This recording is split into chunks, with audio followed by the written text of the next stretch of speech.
and welcome to another episode of Shine with Curiosity and Encouragement podcast. I am author Stephen Urias. With me, as always, is my best friend and publisher, as well as an author, Susan Gabriel. Susan! Hi. Yeah, Hi. Thanks for throwing in the author part. You gave me so much grief about that a few weeks ago. No, Like, permanently no. planted there. Just like, always tell us he's an author. That's what started the whole thing anyway. I wouldn't be a publisher if I hadn't been an author. Exactly. Happy Sunday, everybody. Week 1 of the NFL season. And man, it's just summer is coming to an end. We're going into fall. We've got pumpkin spice lattes back at Starbucks and pumpkin everything in the supermarkets. So I am a very happy guy, I can say that. As always, we are sponsored by Soul Sunshine. If you are an author and you're looking to be published, or if you have been published and you're looking for some marketing, or you just want to write another book, visit us at soulsunshine.com. We have a very cool and fun guest today. Very interesting. I think people are going to really enjoy this one. I agree. He's got personality. He's got some stuff coming out that sounds really cool that I want to check out as well. And just in the interaction between us before the show, man, he's sense of humor. I love his sense of humor. I agree. So without further ado, let's bring him to the stage. Author Gary G. Wise. Gary, how you doing, buddy? Good afternoon, all. Happy Sunday to you. Thank you. Thanks for having me, Stephen and Susan. Appreciate it. Most certainly very welcome.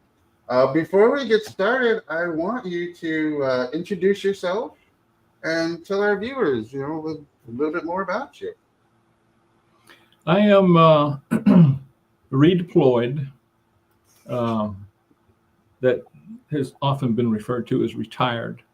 But retired sound too much like quitting. So when I left the corporate world, I decided to redeploy the remaining revolutions around the sun, writing stories, fiction. And I've been doing that since, it's been 7 years, close to 8 years. Nice. And I'm having a blast. I'm unsupervised, also known as divorced. I am under the how's the best way to put this? I have a muse. She is a relentless wench muse, and she drags me into stories, and she will argue with me about a choice of words, or she doesn't like a paragraph that I thought was awesome. And it's like being unsupervised in a house with 2 cats. I have a lot of conversations with nobody else, but somebody's there, you would swear if you were listening. And so the voices are not always just in my head. At least mine isn't. But they say authors are a little bit crazy.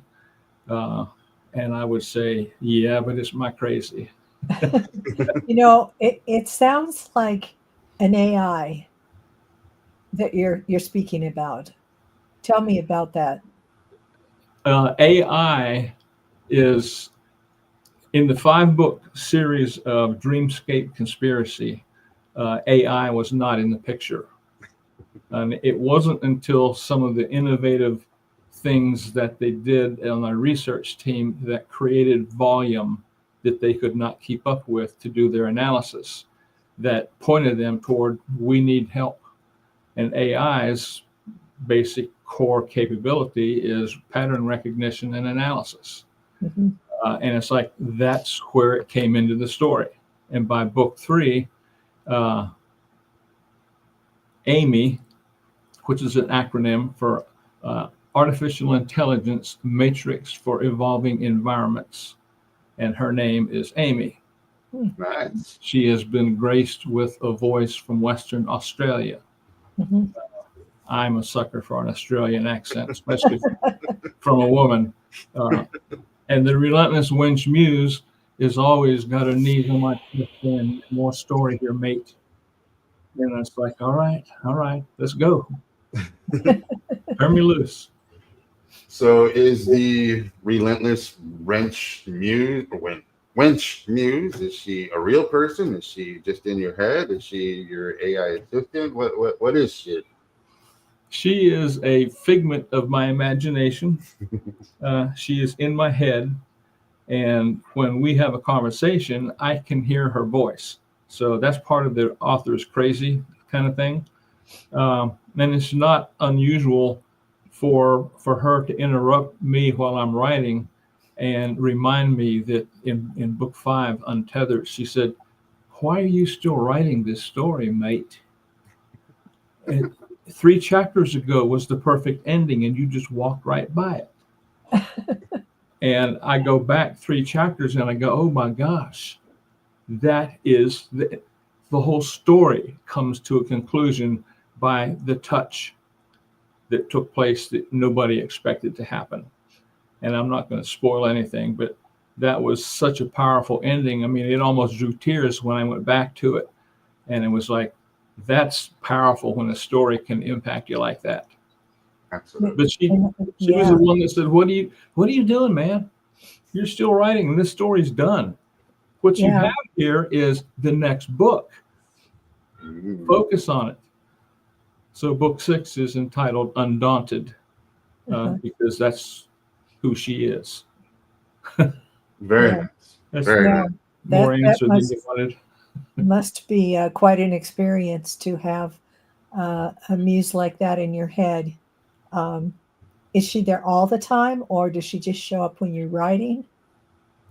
When I get ideas, I mean, I think she's responsible for dreams that I have, because when I wake up from a dream because something has taken me out of sleep mode, and it's like, oh my goodness, I get on my iPhone and on notes, and I'll make notes about what I just listened to in this dream, and I'll send it wirelessly to the printer downstairs. So when I get there in the morning, my dream has been captured, and it's kind of like, oh yeah, I think I remember dreaming that.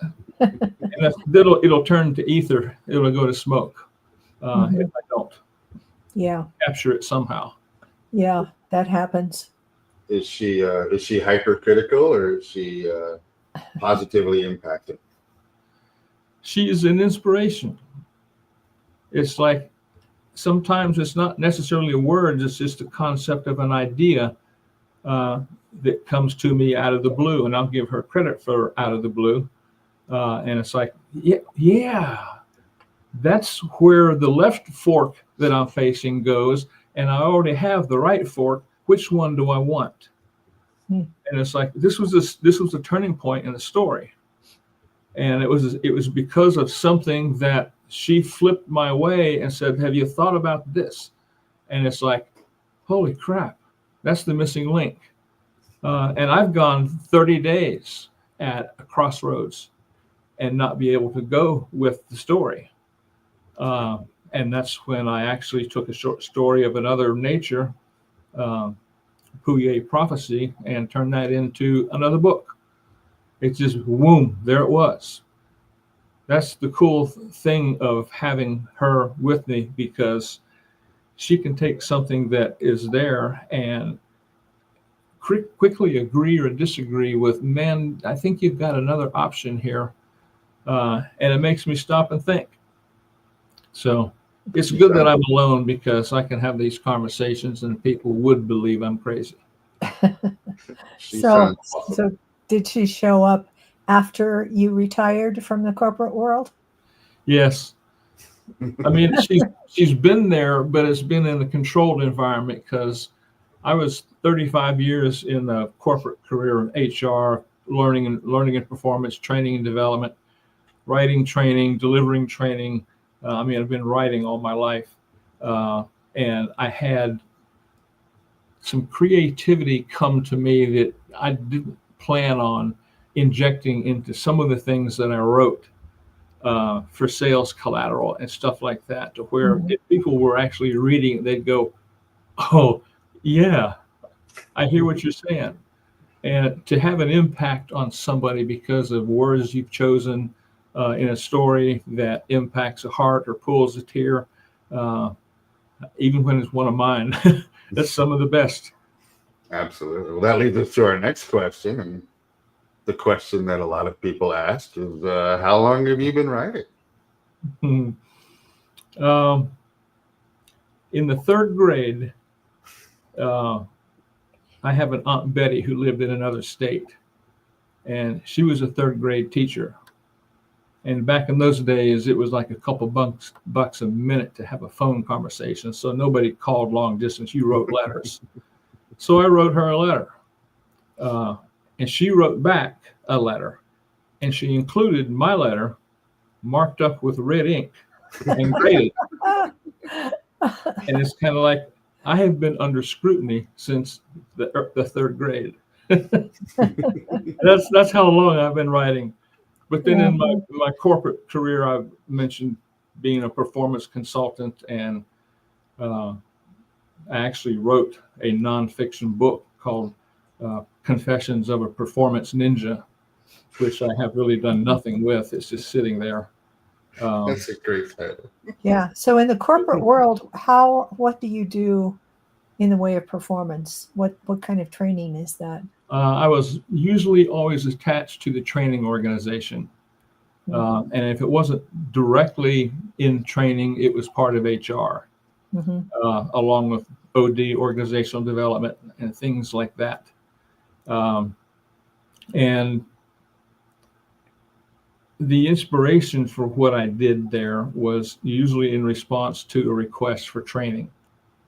And I would look at that from a perspective as a performance consultant of, okay, I can help you with that, but let me ask you a few questions first.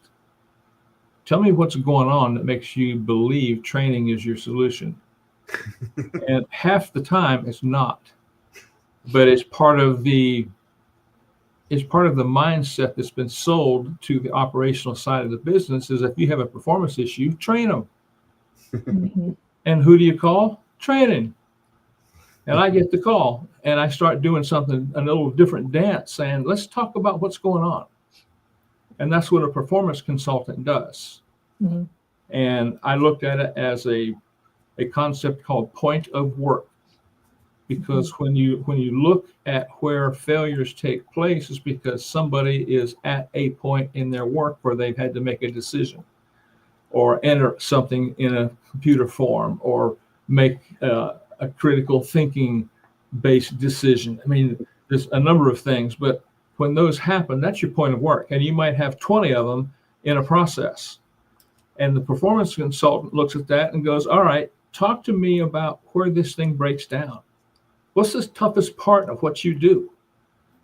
And you start looking at it, and it's kind of like, the toughest part is looking the crap up in the database because the database is so hosed. That's not a training issue. But it's part of the discovery that a performance consultant would have to do to find out this isn't a training issue. And it's for those of you out there who are not really familiar with the corporate world, performance is not like getting on stage. Performance means you're not doing well. You're not doing your job well. And so what's wrong? Why are you not doing? Why are you not performing well in the corporate environment in your job? And that book, Confessions of a Performance Ninja, ninja was important because usually you would have to go in under the radar. You were covert. You weren't there to build training, and you weren't there to do any consulting. You were there in your ninja pajamas and your cheap sunglasses, trying to look helpful because you're from HR, and HR always helps. We always It's so. I mean, that was how that one came about, and the book is about where all the landmines are that you don't want to step on. So that's the confession. Here's some things that really worked every time I did it, and here's some things you don't ever want to do. Don't ever ask this question. Don't ever think those kinds of things, where it's kind of like they're mistakes you're probably going to make if you don't have the guidance in advance. And it's like, if I can shorten that learning curve for somebody who wants to pursue that, and it's a hot button right now in learning and development, is performance consulting. Absolutely. So then I'm curious, since you're doing writing full time, why did you leave the corporate world? Is it because, well, just, I don't know. The corporate world left me.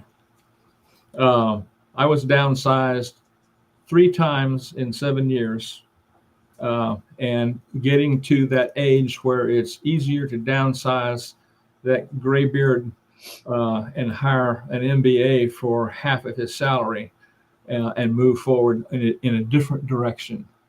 And you become collateral damage. And that happened several times. High performer in all 3, but none of it helped because of the downsizing that had to happen. Some of it was legitimate, and some of it I think was probably influenced politically.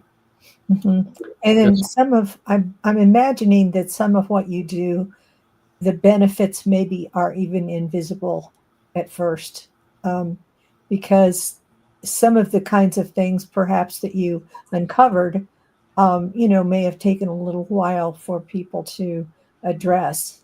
And it may not have been exactly, I'm guessing, exactly apparent that you were the cause of whatever increased performance, occurred.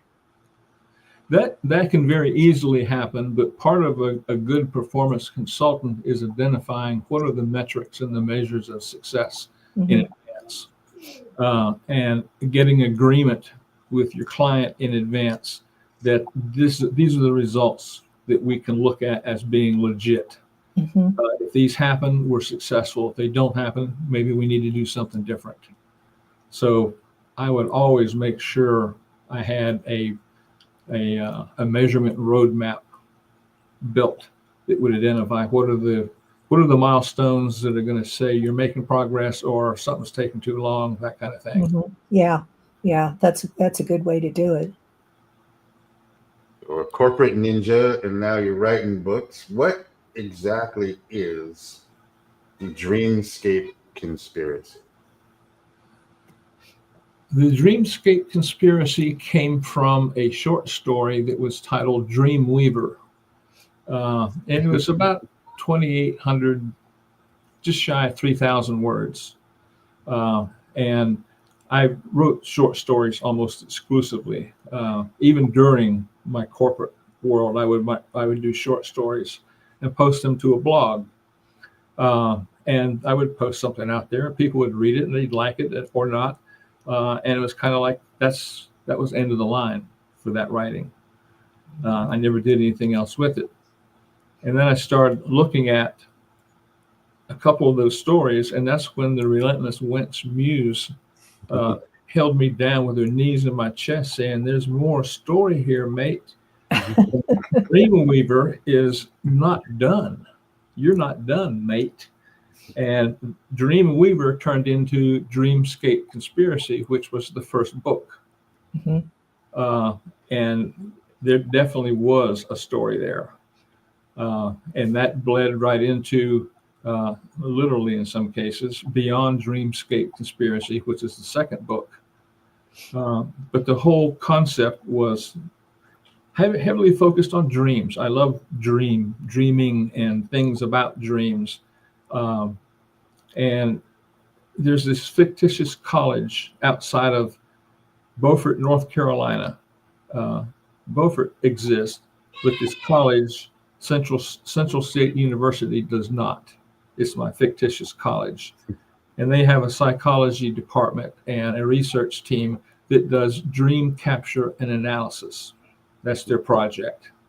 And they have a piece of technology called Dreamscape 1.0 and uses a device that fits on the head called a neuronet that captures brain waves, low emission brain emissions, or it's LEBE is the acronym. I can't remember off the top of my head, but it captures those states of rapid eye movement that a dream has started, and what are the essential mappings in the brain, the electrical firings in the brain associated with the actual dream. And the dreamscape device tracks those from several different perspectives, like a seismograph would, or a lie detector would map the dream. And then they use the analysis that they were doing to identify what those continuing elements are that we see over and over in different dreams from different people that mean the same thing. And they're cataloging and indexing dream segments. And they learned by accident that Dreamscape can not only capture dreams, it can send dreams. It can send dreams from one individual to another. Oh, wow. And they discovered by accident that can happen. Mm-hmm. And the woman that is on the receiving end of a dream that wasn't hers, it was by her standards very immoral, and it even led up to a suicide attempt. Oh, wow. So there was some serious backlash from this accidental discovery. But that accidental discovery also opened up a whole new perspective of what can we do with dreams. If we can manufacture dreams, maybe we can impact PTSD Mm-hmm. or bipolar or ADHD. I mean, what mental situations, brain-related anomalies could we impact with manufactured dreams? And everybody loved the idea except Big Pharma. Ooh. It's like, you want to eliminate depression with dreams? No, I don't think so. And that's the conspiracy at that point, is Big Pharma is saying, no, you're not going there. This discovery is amazing, but no, not on our watch. And there's attacks, there's physical, there's all sorts of stuff that these people run into in a running and gunning battle with Big Pharma. That sounds really interesting. Yeah. And that's all book one. Wow. So what genre would you say the book is, or the whole series? That's a funny question. I had an interview that I participated in on a podcast called The Realm. I don't know if you're familiar with them or not, but the moderator said, what's your genre? And I said, trans genre. And she snorted, might have peed a little. And so different stories present differently and have different components within the story that can be different. I mean, it might present as a paranormal story. And then there might be some technology with artificial intelligence, sci-fi. I mean, it's not like there's not just one. Mm-hmm. And somebody in a recent conversation thought that the transgender was a little bit radical, and suggested you are a genre bender. I said, yeah, I kind of like that. It takes less explanation to justify what the other one's not.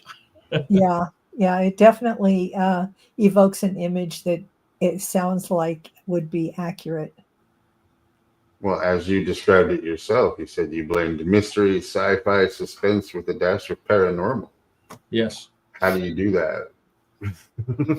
It's just where the story goes. I mean, the paranormal, that's the Puye prophecy book. It's based upon paranormal. But there can be some paranormal aspects in the first novel I wrote called Mirror, Mirror, and that was tagged as horror by one reviewer. And it's like, I didn't write, that wasn't horror to me. It was kind of spooky, kind of weird, but it wasn't horror. But that might have been the only classification bucket, because there wasn't a bucket for weird or spooky. It's like, okay, it's paranormal or it's horror. And he called it both. It's like, I don't care. It's a good story. That's the bottom line. as an author, that's what you want, is to make good stories for people to read where they get lost for an hour, 2 hours, 3 hours. Are your books available in audio? No, everything is text or ebook. It's on Amazon. But there's been a couple people ask about audio, and I actually toyed with doing a narration of one of my books myself. And there's all kinds of AI-based narration tools that are out there. And I don't like them because they don't know where my emphasis is when I'm in dialogue. Yeah, no, I don't like the AI versions either. I personally, I like the author's reading of a book, unless the author, is just, sometimes they're not the right person to do it. But there's some really great narrators out there that can really, be the reason why people love your book. Oh, there's authors that I follow on all the audio books, because I've got hundreds of audio books I listen to. Nice. And those influence me in my writing too. But, like Scott Brick. I love Scott Brick. He's my favorite narrator. He narrates something. He is. Yes. And I despise somebody who tries to sound like a woman when they're a man. He's amazing. And it's like he does an outstanding job of not doing that. Yeah. But there's some that don't have it. I said, don't try, or a woman narrator that tries to sound like a man. Right. Like, just read your script. If it's written for somebody for a female narrator, then it's going to work. If it's not, it's not going to be there. I just did one with John Sanford, and he had a female narrator, and I stopped listening to the book because she didn't click with the material. Yeah.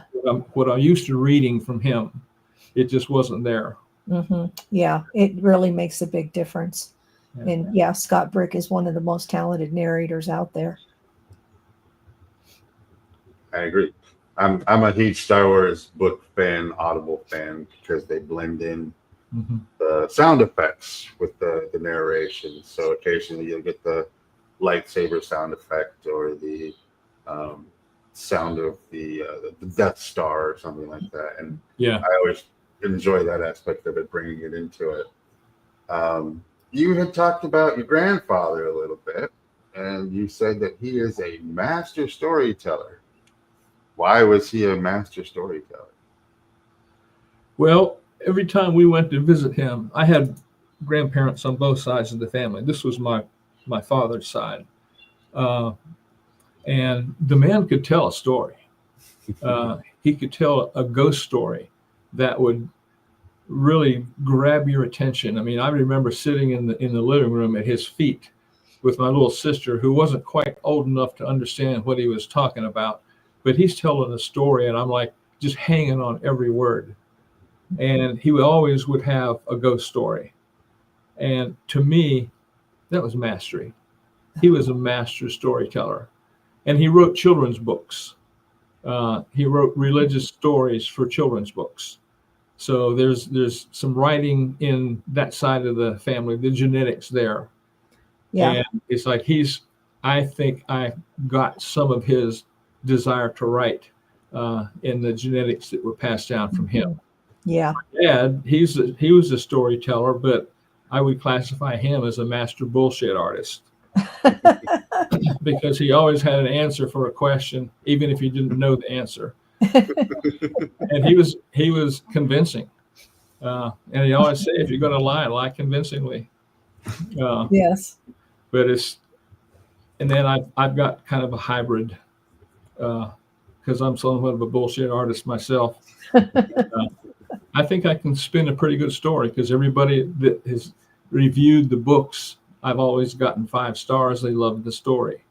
I just don't have that many reviews because it's not in the hands of people who are reading. So that's my next mission. And I'm working with the promoter now, and she's doing some things that I think we're going to help. And we're waiting to see some first evidence of momentum building. So fingers are crossed. Yeah.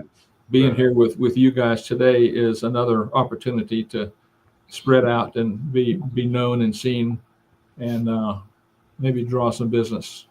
Yeah. Appreciate Yep. that. Gonna definitely root for you and send out whatever we can for you to get more screen time and get noticed and get followers and ultimately lead to more readers.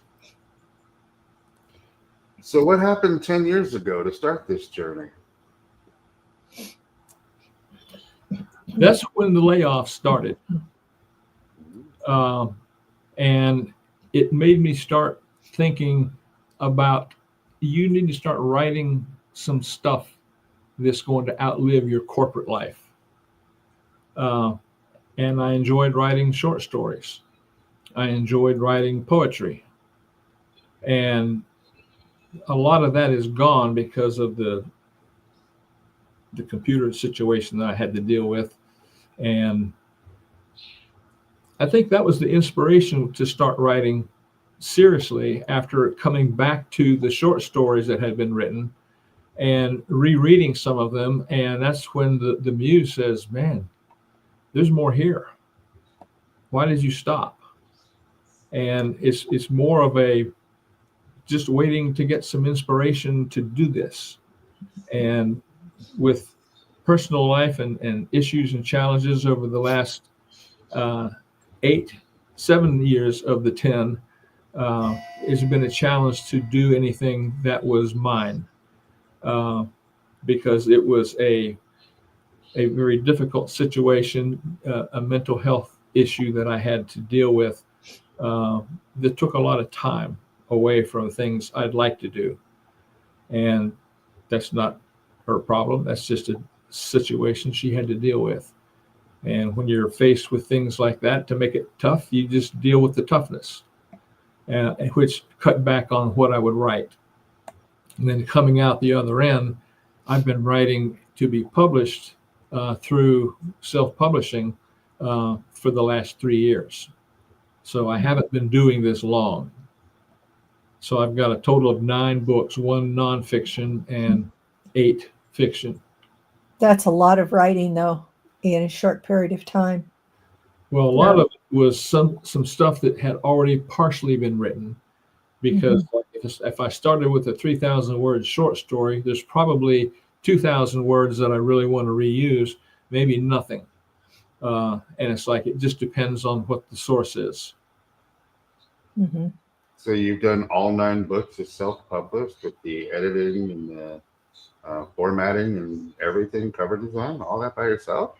Yeah, I haven't paid to have anything edited, but I've done a lot of editing as the nature of my corporate work, because we would be editing each other's work, cross-checking and stuff like that. So yeah, and I use Grammarly for some of the finer.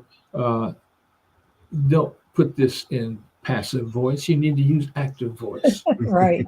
I'm such a fender of that.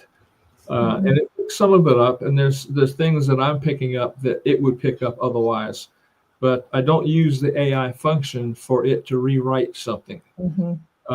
That's where, going back to my grandfather, he used pen to paper or charcoal to shovel. I don't know what he used, a long time ago, but it's got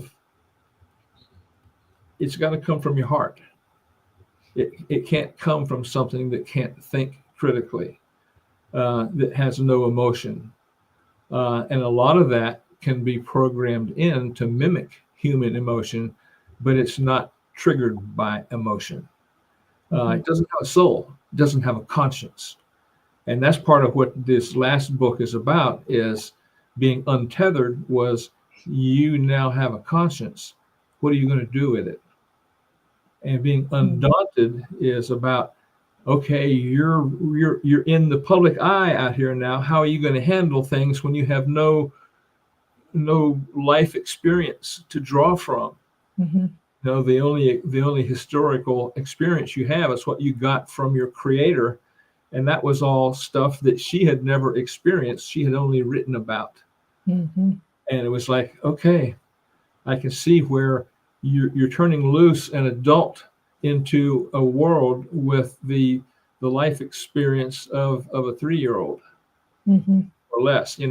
That doesn't bode well for her future, or for some of the people that she'll crash and burn with because of something that she's done. Mm-hmm. That's where this undaunted story is going to go, and it's going to be a lot of difficulties, but she's going to continue, and that's the undaunted theme of the book. It really sounds fascinating. Your whole series just sounds amazing. I'm going to have to get it and read it. Cool. So I would I'm love- curious. I would love it. You are so judgmental over AI. Tell us how you really feel about AI. I think AI is the perfect tool for the perfect application. And this book and some of the fear mongers that talk about AI, what everybody's freaked out about is, what happens if AI becomes smarter than us? Well, that's already happened. So that horse left the barn. Yeah. But this whole concept of is it smart enough to reprogram itself? Is it smart enough to write code that changes its emotions or gives it emotions that it didn't have? And some of this is sci-fi. There's no question about that. But a lot of the fear mongering out there is sci-fi. Their fears that people think this is going to. I mean, we're talking Skynet here. It's not going to be long before they're blasting people out of their shoes. And there's a humanoid component in the last book that I wrote called Untethered, where they discover that it was a humanoid that was designed to kill humans, not to kill other humanoids. Oh, wow. And they scuttled that project by inserting a conscience code into the logic arrays of these killer robots, and they would not kill. They were equipped with weaponry to kill, but that weaponry turned out to be defensive. That's kind of where the story goes is, okay, if you're not going to kill people, we're going to destroy you. And it's like, well, maybe not. And that's where the Marine team on this story intervenes and saves one of the humanoids, and he turns into Hal, is his name. That's based after 2001 Space Odyssey. Right. Odyssey. Hal, that was the first AI. Dave, what are you doing, Dave? That was so creepy. Well, how about the reference in Independence Day when they need to go onto the alien ship and it was like, "Good morning, Dave." I love that. Not too many people caught that. It's so funny that you bring up Skynet because last week, September 3rd was the date that the Terminator series said Skynet became self-aware. September 3rd, 2025. So we have officially entered the Skynet world. I think we're closer to it than we want to admit. And that's why I think there really needs to be restrictions. Is that the right word? Regulation. There needs to be governance over AI and how it's used. Because, I mean, in this book, it's like, the last thing we want is for this to fall into the wrong hands. And it had fallen into the wrong hands. And humanity was at risk. And they had to stop that. But that's not too far from being possible. I mean, you look at some of the movies that are out there, like Iron Man.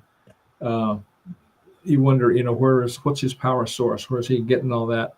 And I looked for and did research on miniaturized reactors because I wanted my humanoid to be autonomous and not tied into a battery or having to plug in and recharge. And the smallest fusion reactor was a disc about 4 inches across, and it was used in the costume for Iron Man. Wow. But it was an actual fusion reactor. MIT designed it. Wow. Okay. So this guy doesn't need to eat. He doesn't need to drink. He doesn't need to sleep. He doesn't need to recharge. Okay, we have a weapon here. And that's kind of where that story was headed, is, make this thing be something that we need to fear. Mhm. And it's like, no, we don't want to fear, because there's another country doing the same kind of thing that may have theirs fall into evil hands. So we need a defensive capability as well. Absolutely.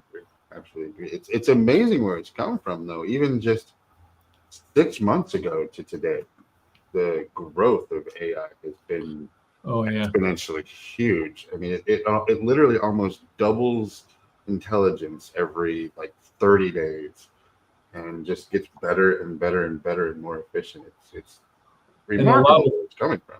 A lot of what AI is generating is the exact stuff that you're reading.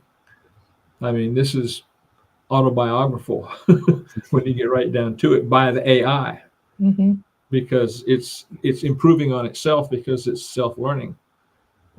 That's part of the fear, is this thing's going to teach itself. Deep learning is big, and machine learning is big, and that's what this is. It's a combination. Agreed. It's definitely going to be interesting the next 2 to 3 years, and where we're leading to and where it's going to. But I know enough about AI to blow my hat off if it was dynamite. I don't know that much, but I've researched a lot for the story to make it authentic. Parts of the story that I needed to make it authentic. But in terms of some of the reading that I've done, it is so complex and deep that it's way out of my pay grade. Yeah, it really is. I've played around with AI somewhat and have found it amazing. You can give it a personality. You can tell it what it believes. You can, and then when you ask them questions later on, like days later, then it will respond based on the personality that you gave it.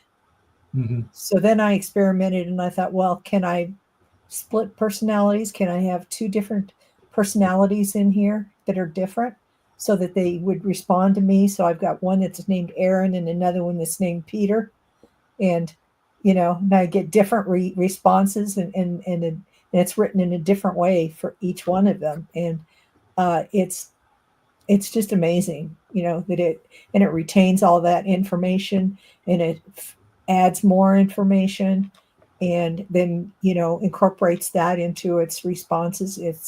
It's amazing. You just described part of what's in the 3rd book, Fear of the Jump, where Amy, they're concerned she's going to jump into other networks rather than the local area network she's on in the research lab. Well, she jumps, but she doesn't jump into another network. She jumps into the minds of the research team. Wow. And she imprints herself on their minds.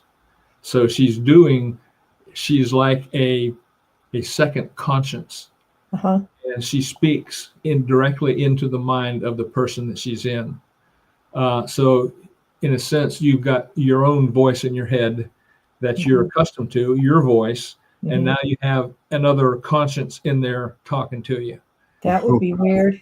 That would be really weird. But the thing is, she is imprinted on their mind, but they are not imprinted on hers. And she has a process that she calls singularity, where they share a conscience instead of having 2 separate consciences. Wow.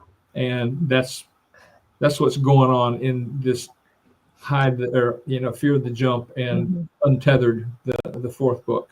Yeah, that is really interesting. Wow. But that's just how the story goes. I mean, I hadn't planned on AI until it was like, okay, they need AI. Yeah. And then it's like, okay, we need AI, but we're afraid of it. What do we do to contain it? And it's like, okay, we can't contain it. Now what do we do? Yeah. It's a progression of AI coming into the business The Yeah. businesses today face the same thing. Uh-huh. It's like, IBM has got ads out there now that are great. It's like yeah, AI is amazing. Let's figure out how to use it. fiction meets reality. Yeah, Yeah. exactly. So throughout your life, you've had your highs and you had your lows. Is there anything that you can share with us about a time when you were at your lowest?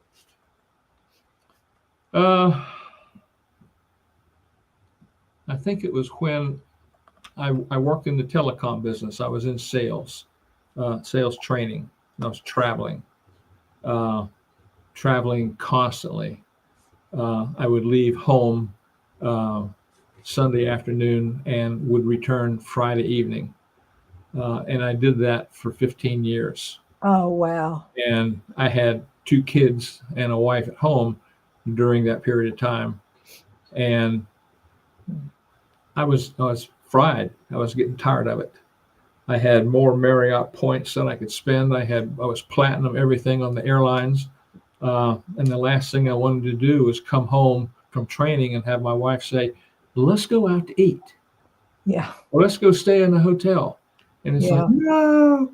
But that was difficult. Mhm. And when I decided I needed to do something different, when I saw drawings from my kids that as a playground with a swing set, 2 kids and a woman, there was no dad in the picture. Mhm. And it hit me like a rock. You got to get out of this. So I quit the road and took another path that was very difficult, but it put me at home.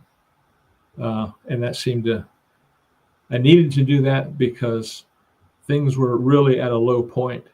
And because things were at the lowest point, we wound up filing for bankruptcy as I looked for another job. And I don't think it's been any lower than that. You know, there's been people I've lost. I lost my folks and those kinds of things, but that's a different kind of grief, I think, that you learn to live with. But when things attack you and makes you feel like you have failed your family, failed your work, and it's like, this isn't what I had in mind. Yeah. You start looking for faith, and that's when I started coming up, was when I started reaching for help, faith-wise. Mhm. And it's been great. So what role has God played in your life? He has told me to shut up and listen, to listen for the still small voice of the Spirit He's put in me. Mhm. And I do that sometimes. I don't necessarily pray in advance of something. I'll pray after the fact and go, God, how do we do? And it's a cart before the horse situation. I'm still broken. I'm always going to be broken. And there's parts that are better. I mean, I'm facilitating a program at the church called Grief Share with some other folks. So I'm able to give back Yeah.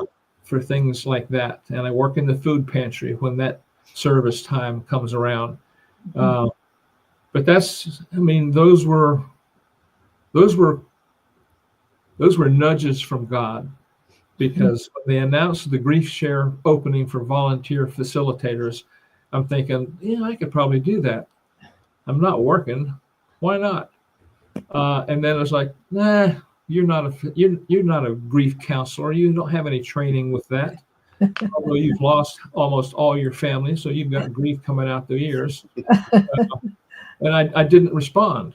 And it was the following week that he announced it again, saying we've got one spot open. And the Holy Spirit hit me with a Denozo slap on the back of my head. He said, dude, you've been a facilitator for 35 years. What do you mean you can't do this? Call the man. And it was a prompting by the Holy Spirit to call the assistant pastor and get my name on the list. And I'm in the 3rd season with it now. Love the program. It's emotionally exhausting, but it's at the same time fulfilling. Well, God bless you for taking that on. I'm sure there are many people that have benefited from it. There's been a few. It's nice to see somebody in a class that the only thing they could say when class started was what their name was, and they started crying.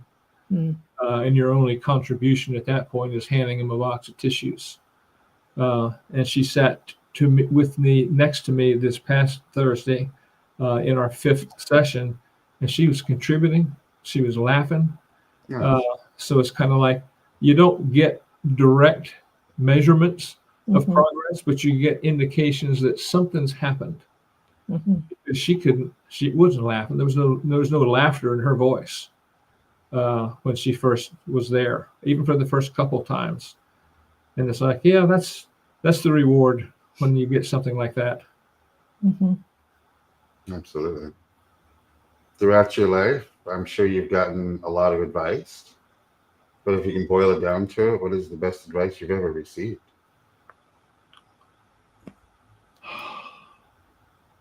Well, there's been a lot. My dad's responsible for most of it. He'd always tell me there's 2 ways to do things: right and again. Yeah, stuff like that. That stick with you. Yeah. Nobody's going to eat you. You're not going to be stoned by an angry mob. You're not going to be eaten by a lion. You're not going to be nailed to a tree. All those things considered, it's going to be a pretty good day. Stuff like that. Mhm. That is excellent advice. We here at Stein, we made some New Year's resolutions this year, and even though it's September, we're still keeping up with these resolutions. And our resolution this year was to be grateful, more grateful, have gratitude. What is it that you have gratitude for? At this immediate moment, I've got gratitude for you guys having me on this program. Thank you. I have gratitude for everyone who has helped along the way with suggestions and who has read the books and given me reviews. I mean, I'm so grateful for the interaction now that I've done writing, and I'm focusing more on the stuff that I hate most of all, which is marketing and promotion. Mhm. So I'm grateful for my health. I'm grateful for my kitties. I'm grateful for being unsupervised. That's huge. And I'm grateful I've got a muse that won't let me up. Very nice. Very nice. So, where do you see yourself over the course of the next year? Book number X of the Dreamscape series, because I swear there's more there. I've got 2 other books that I've written that are single editions that there's more story there too. So I'm going to be writing, Mhm. trying to stay out of jail, and Uh-huh. it's going to be a good few years. Good. That sounds good. I agree. That is absolutely Quite blessed. Quite blessed. agreed. Agreed. So, before we go, is there anything you wish to share with our viewers about how they can get in contact with you, find out more about your books, and get educated on upcoming releases? Well, my email address is gdogwise@live.com. I love it. I went to Georgia, so I'm a Georgia dog. So it's G-Dog Wise. Good. That's good. I like And that. I have I've got several websites. I mean, if you hit me on the email, I can send you links to other stuff because it's difficult to do here. But everything is on Amazon. All my books are on Amazon. And my Facebook page, I'm Gary. It's actually facebook.com/gdogwise. Nice. Now is dog D-O-G or D-A-W-G? DOG. Okay, so GDOG wise at what was the rest of that at Gmail? At live.com. At I've live. got Gmail too, either one. Oh, okay. And we included links to all of your websites as well as the Amazon pages for your books on this post here. And it will Great. be on YouTube as well as the Shine with Curiosity and Encouragement podcast page on Facebook. Cool. Very cool. Thank Gary, you. this has been fun, buddy. Is there anything you want to say before we go on this Sunday evening? You've got some fans out there. It looks like you've got Dan and Henry watching right now. Cool. And Manny. Or Manny, sorry, that's Manny, Manny. yeah. Just be safe, man, and don't get caught.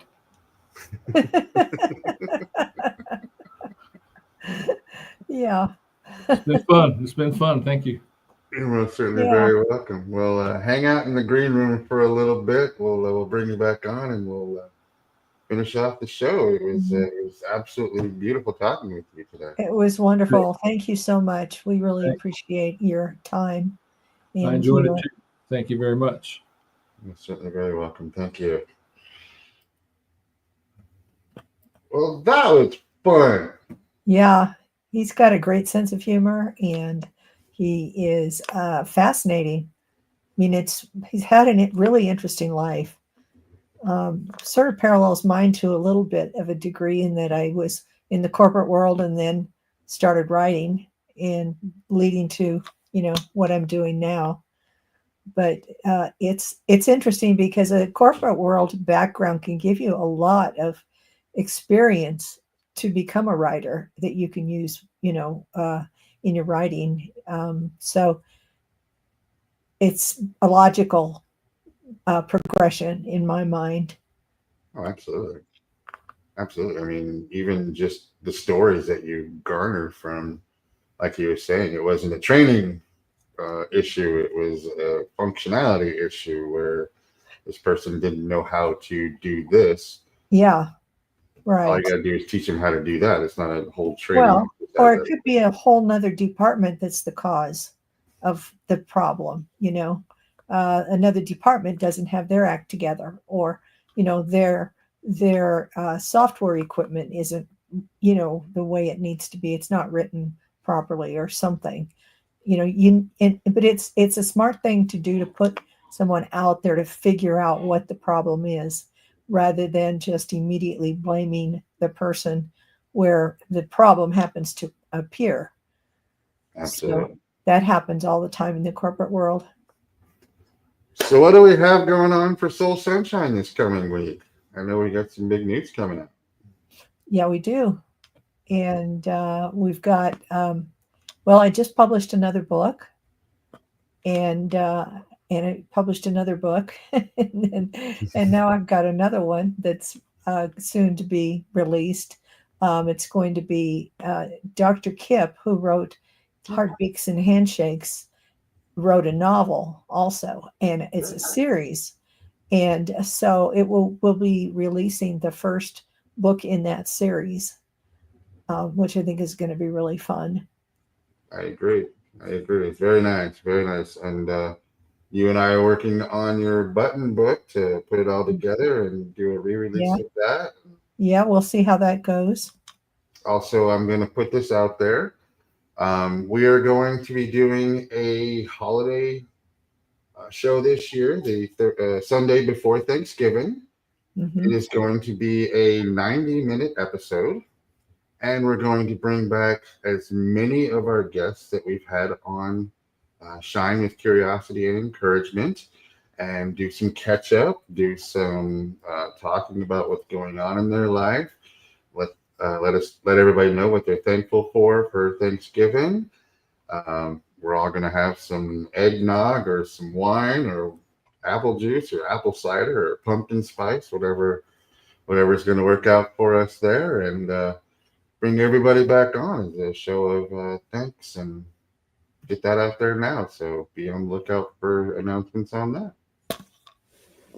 All right. Well, thank you everybody for spending your Sunday evening with us. I know, like I said at the beginning of the podcast, it is the first week of the NFL season. So thank you for spending it with us. And we shall see you guys all next week for another episode of Shine with Curiosity and Encouragement podcast.